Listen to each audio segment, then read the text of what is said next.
welcome to a new episode of Velocity Kinetics. Today we're going to be talking about something that I hadn't really considered until I've been watching the Grand Tour. I've recently started watching it, watched quite a lot of it, as I alluded to in my video tribute to the three of them finishing the Grand Tour / Top Gear for forever. I'd alluded to the fact that I'd never watched it because I wanted to watch it properly, didn't want to torrent / stream it illegally, but I was also nervous because I didn't know what to expect. I've liked what I've seen, thoroughly enjoyed it actually, more because I suppose for me Top Gear is those early, my favourite Top Gears are the early ones where it was still all about cars, not the messing around, but I went into it knowing that's what this sort of thing was going to be. Bit less serious, a bit more fun, so to speak. Fun, open to people who don't just drink petrol. Maybe that might be the better way to put it. But what I've just watched, I've watched the episode, end of series 3, called Funeral for a Ford, in which the trio talk about the end of the mid-size Ford saloon and the impact that has on England in many ways, or the world. As I was watching the episode, I don't know whether I thought it because that's what they were alluding to, whether I've arrived at the thought and the conclusion at my own cognition, or whether it's a mixture of the two. But it's got me thinking. The prices of new cars in the UK at the moment is astronomical. They're no longer affordable in many ways. They are no longer as attainable as they once were. They are no longer, in many manufacturers at least, no longer primarily saloons or estates. They are SUVs, mock roaders, off-roaders, 4x4s, whatever you wish to call them. They're just not what they once were. And as the UK, and indeed the world, perhaps the UK more than most because, well, I live here and I feel it more, they're not, cars in relation to income have always been expensive. They always have been, and always will be, unless you happen to become multi-hundred-thousand. You don't need to have millions in the bank, you just need to be on tens of, if not hundreds of thousands of pounds for it to not be mattering quite so much. But looking back when you had things like the Ford Cortina, the Ford Sierra, the Ford Escort, the original Mondeo, they were all scaled to income. A lot better at least. So in this video, what I'm going to have a look into, and try to have a look into as best as I can, I have no idea, whilst I've done this intro as if this is going to be one video, if there's too much, it'll have to be 2 videos. And also maybe 2 because the new computer I was building, the MSI motherboard, arrived completely bricked out the box. BIOS flash, CMOS reset, battery reset, nothing.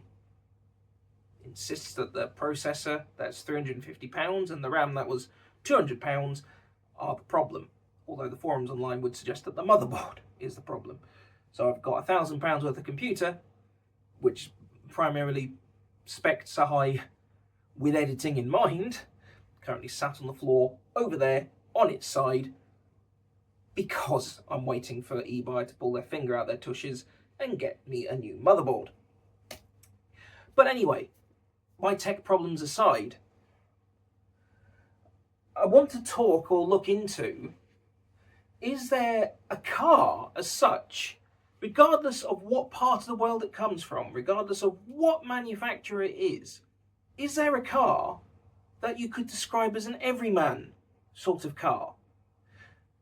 The trio highlighted perhaps best, and I'm not going to disagree because I think actually they're pretty right in what they said. I'd say the Ford Mondeo is probably what I would describe as the peak everyman car.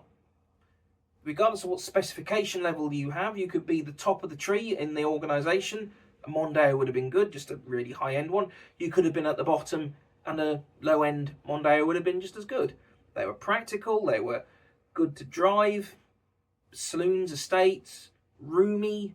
My uncle, on my mother's side, so my uncle by marriage, he has had, I'm trying to think how many Mondeos he's had, but he's had, I think he's had 5. And he got one of the first generation ones as well. He's had a lot, because his wife, my aunt, had one multiple times, had several. Between them, I think they had about 7 or 8 Mondeos.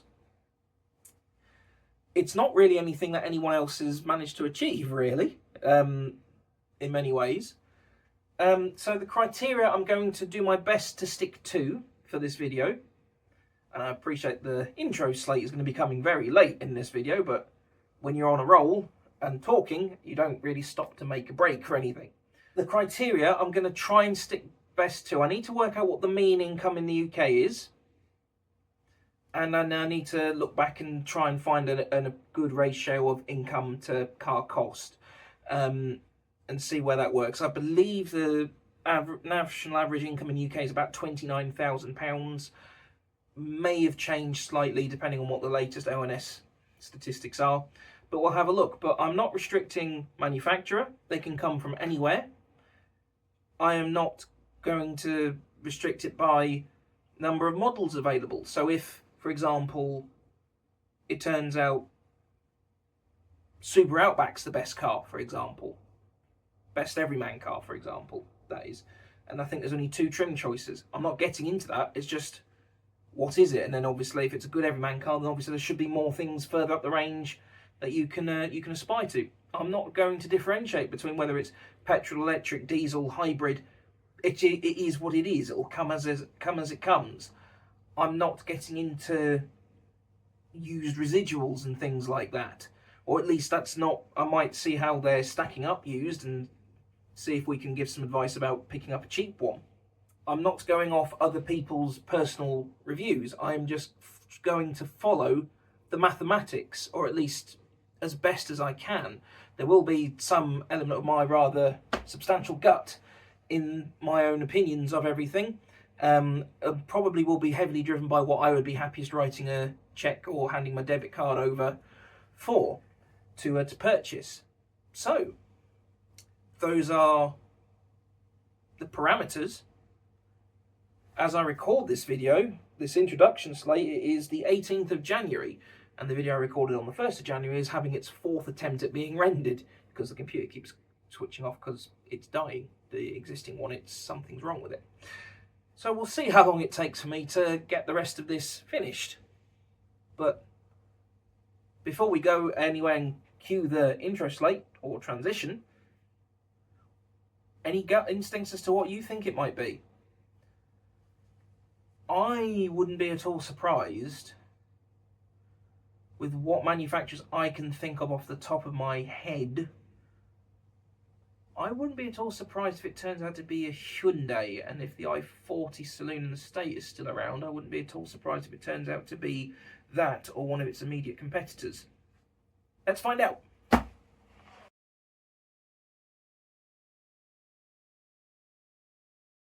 You joined me many months later after filming that introduction.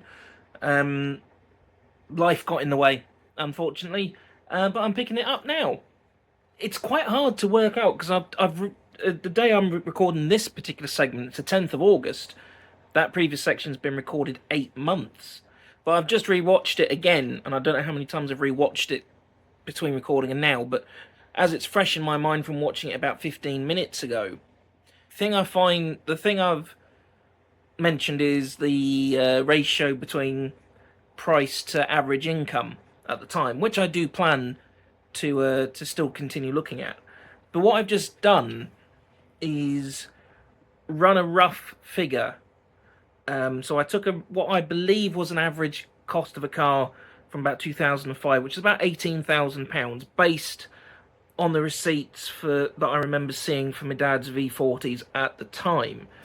Granted, they weren't the base entry V40, they were a little bit further up. Probably 18,000 is probably a slight overestimate, but I'd rather be slightly over than under. But roughly £18,000 from 2005 is the equivalent of about £31,000 now. I've just been doing some digging, and thanks to Auto Express? Let me just quick. Yeah, thanks to Auto Express. I'm just going to pause the recording here and flip the camera around so you can see what I'm looking at. I hope this is coming through clearly, but as you can see, price of a Ford Mondeo Mark 1, so the 1993 launch price, it's £13,000. So if I go up here to the Bank of England inflation calculator, what's the newest I can go to? Can I get to July 2025? Was it just stuck at June? June 2025 is the closest I can get. So, as we are at the moment, a Ford Mondeo Mark 1, which I still stand by what I said 8 months ago, and in agreement with the trio on the Grand Tour. That is a good everyman car, a good sort of all-rounder. That would mean that the Mondeo's original price, entry price, is $28,000, roughly in today's money.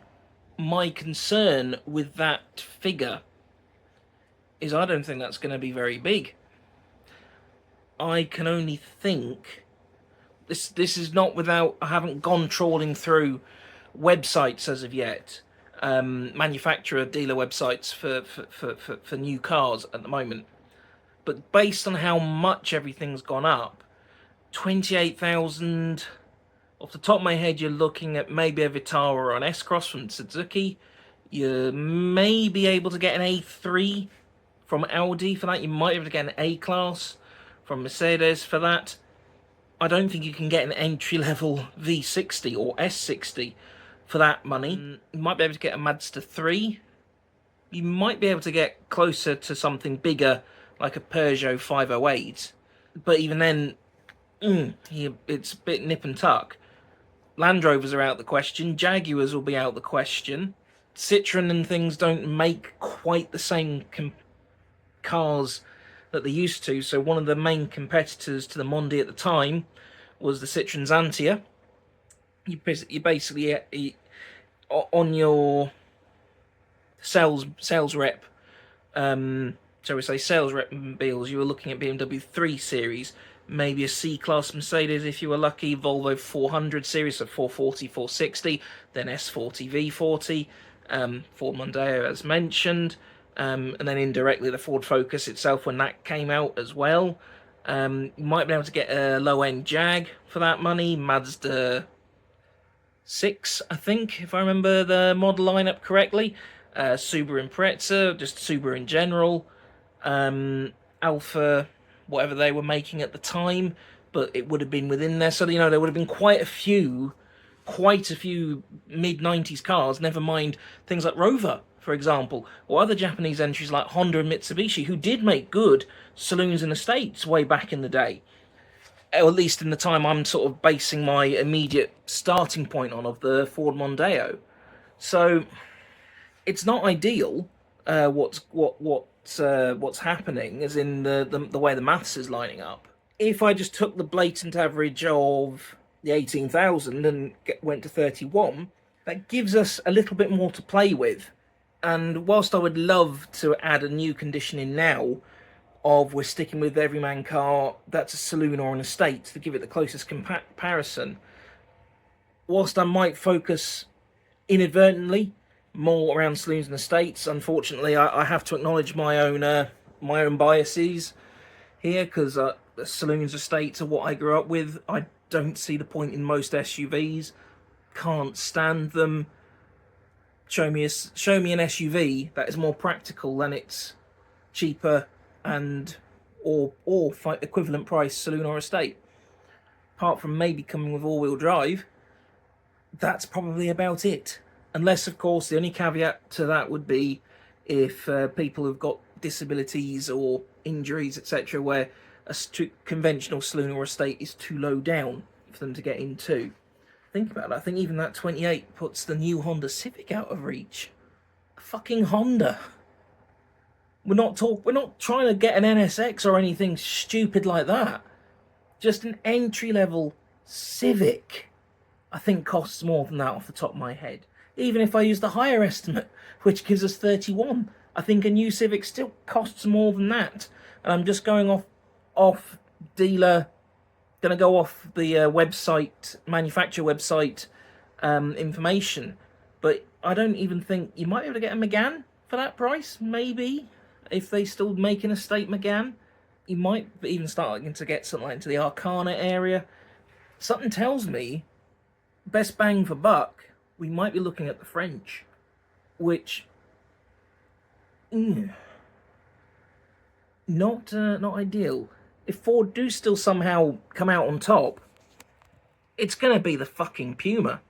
If it's not the Focus, it's gonna be the fucking waste of space Puma. Excuse my language, but I don't see the point in it. The Puma, when I sat in one a while ago, the plastics were horrible and scratchy. There was not enough space in the back, so I wouldn't need to be done a really exaggerated bump. If you went over like the small speed bumps you might find in, say, an Asda car park, I'd have hit my head on the ceiling. That wasn't me also being awkward and sitting bolt upright. That was me sitting fairly, maybe even fairly slouched, to be honest. But I'd have clonked my head on the roof. The gear shift, granted, it was on a cold gearbox, as in the car was off. Just sat in the showroom. The gearbox felt notchy. The boot didn't really. Why spend? If I remember the sticker price the right way round, why spend all that extra money on the Puma when you could either spend the same money and have a really nice spec'd out Focus, or just pocket the cash and go on holiday, or pocket the cash and put it into savings? This past me has had a really good idea with this video, or I feel it's a good idea. And I know some people say, well, of course you think it's a good idea, you thought of it. Yes, of course, but heavily influenced by that Funeral for a Ford episode of the Grand Tour. I'm not sure what disappoints me more. The fact it's going to be so many SUVs, or the fact that there are a few manufacturers like MG and Rover aren't going to be in there anymore. That there's going to be such a far more limited choice. I'm not going to touch. I might touch the. I'm not going to touch what you could get used for this same money. You could get a 5-year-old BMW 5 Series. No, not going to touch into stuff like that. Just what you could potentially, if you were, say, going for whatever the everyman car turns out to be, or what one of them, if there are multiple, how much could you save by going XDEM or something like that? Oh, actually, I forgot. Skoda might come out quite well in this. Keep forgetting about them. Easy to forget. I suppose they're still a butt of a joke in many ways. Skoda Octavia might do well, but let's carry on with the maths, shall we? So I've got a bit of progress with the maths. Now, there was something I wanted to go back through and work out how I wanted to work this out, but it's not quite working the way I'd wanted, / I can't quite remember. I did write it down and I can't find the notebook I wrote it down in at the moment, so this might change yet again. But as we are today, so this is the 23rd of August, I'm recording this piece. I've so far, I'm just working on the basis of the 1993 launch price of the Ford Mondeo in the UK and the 1993 average UK income at that point. The data for the income has come from the ONS, the Office for National Statistics. If I've saved the links, I will try and put them in the description when if I remember. If it's not this video, it'll be any following parts, because I've realised this is going to be a very big video, I think, once I sit there and do it all. So, in 1993, the Ford Mondeo cost £13,000 entry starting price. I'll just bring up an Excel sheet so I can get the full data to look at whilst I'm recording this. The average income in the UK at the time, once you've averaged it out, and I have to stipulate this because it's based on the ONS's statistics, the spreadsheet I've found on the Office for National Statistics breaks it down by male, manual work, non-manual work, an average of the two, female, manual, non-manual, and both, Then it's male, female, and then combined, or average between the two. Or is it all manual? I can't. Let me just scroll back up because it's handy. I've got it here. Sorry, beg your pardon. And then it's male and female. So it's taking them the average from the male column, the average from the female column, and averaging out together. So based on the data I'm looking at, the average income in 1993 per week was £292.70. Now, if you times that by 52, or you can do it by timesing it by 4.3 recurring, and then timesing that number by 12, we get to £15,220 as the national average income in the UK in 1993, which means that cars back then were typically, at least using the Ford Mondeo as the good everyman car. There'll be some variants because it's equivalent ones with Peugeot 406, Volvo 440, and maybe 940, although I think 440, 460 is the more representative vehicle, and the Alphas, the BMW 3 Series, etc. at the time, were, if they all started at about the same price as the Ford, you're looking at about 14.5, if we use it to one decimal place, 14.5% more than a yearly salary. Which, that's working on the basis of no tax on either, not factoring in VAT. Value-added tax is something we in the UK have. Can't remember whether anyone else has something similar. I think the Americans have sales tax, but whatever. But anyway, that's the sort of numbers we are looking at. I will be going back a bit if I can, because to compare it, say, against Ford Cortina, just to see if it's a similar sort of increase.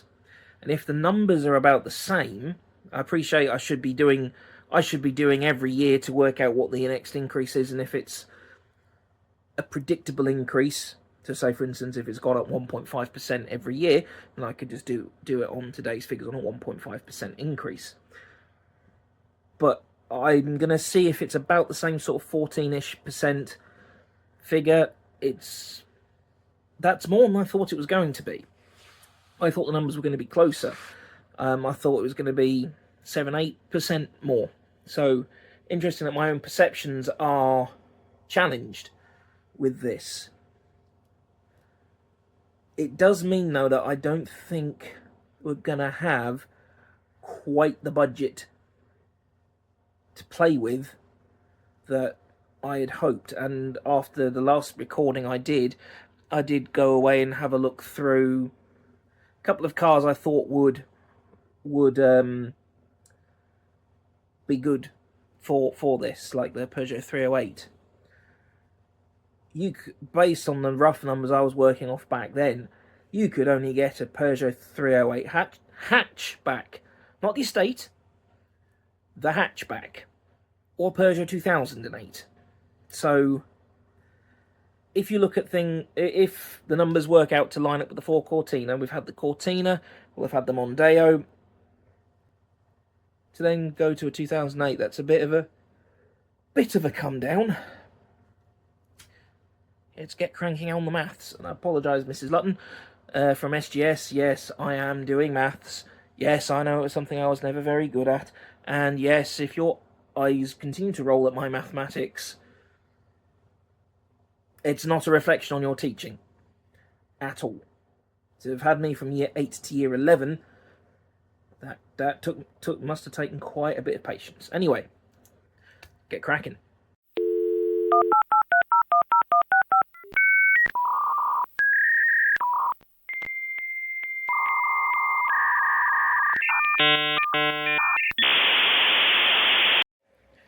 This is proving far more difficult than I thought.